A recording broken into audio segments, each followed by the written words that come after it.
Bismillahirrahmanirrahim. Assalamualaikum warahmatullahi wabarakatuh. Dan salam Malaysia Madani. Saya ucapkan pada tuan pemuda, bicara majlis, para juri, pintar berbisi, tetamu jemputan dan sidang saksi sekalian.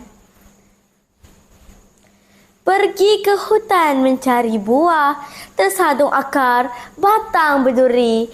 Teman ingin mulakan hujah, Sarah Asyifa nama diberi.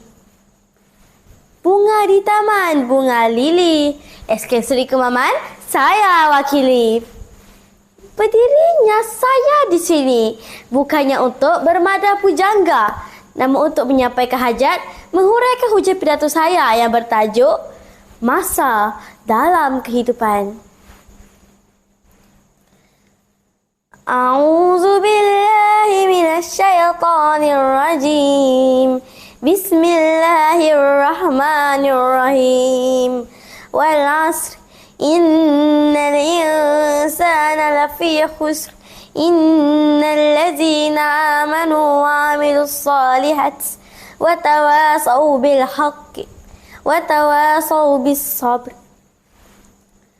Demi masa, sesungguhnya manusia itu di dalam kerugian, kecuali orang-orang yang beriman dan beramal soleh. Pesan memesan di dalam kebenaran dan pesan memesan di dalam kesabaran.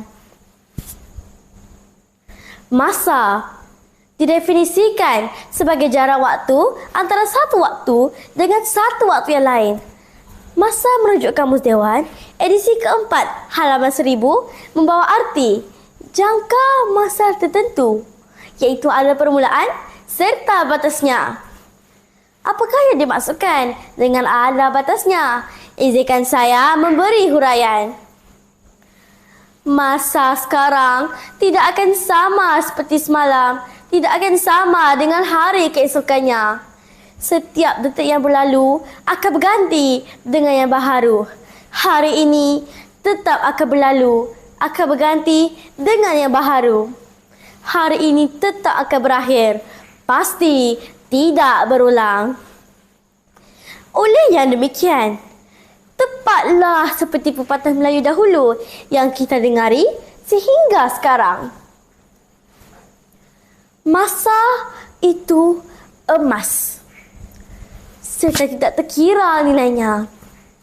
Ini membuktikan orang Melayu pada masa dahulu sangatlah mementingkan masa, sehingga ia dibandingkan dengan emas yang mana semua orang tahu sangatlah tinggi nilainya.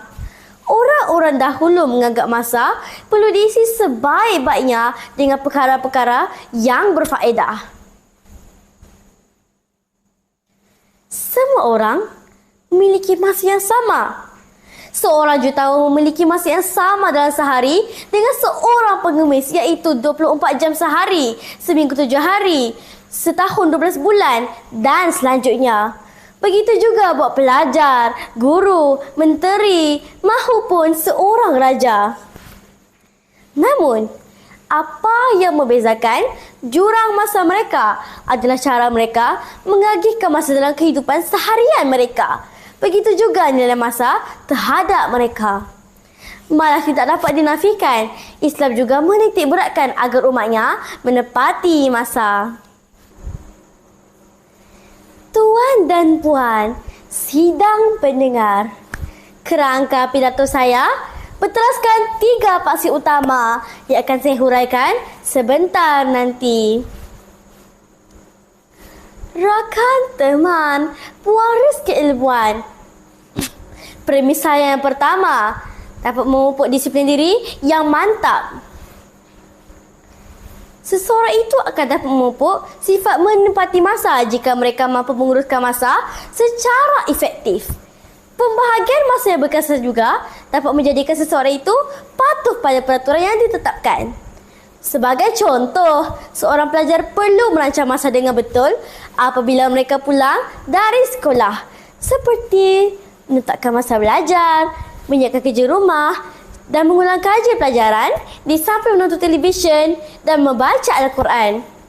Jadual yang dirancang ini dapat menjadikan tersebut berupaya menguruskan kehidupannya dengan teratur kerana mereka berjaya menguruskan keperluan sehariannya dengan teratur sambil adanya jadual ini. Mereka perlu mematuhi jadual yang dirancang dan masa yang ditetapkan. Jika hal ini berlaku, seseorang itu dapat memupuk disiplin diri yang kukuh. Sidang hadirin, warga berwibawa, berjurus pula kepada premis yang kedua. Urusan dapat disiapkan dengan lancar. Pembahagian masa yang berkesan mampu menjadikan pengguna menyiapkan tugasannya dengan lancar. Dalam hal ini, ketepatan masa dalam menyiapkan tugasan mampu menjadikan tugasan tersebut lebih berkualiti.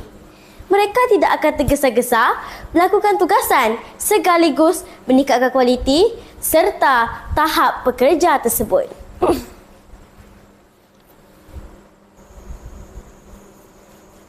Warga Dewan, insan pilihan. Sempurna dua hujah utama menyusul pula bukti ketiga. Dapat mengelakkan dari tekanan. Seseorang itu tidak akan berada dalam keadaan tertekan kerana tugasan yang dilakukan secara tenang. Bukannya disiapkan secara tergesa-gesa apabila tempoh tamat hampir tiba. Hal ini sekaligus menyebabkan tugas yang dilakukan menjadi lebih berkualiti dan dapat diserahkan mengikut masa yang ditetapkan. Panel hakim, tonggak keadilan. Persis kata peribahasa, dayung dari tangan, perahu dari air.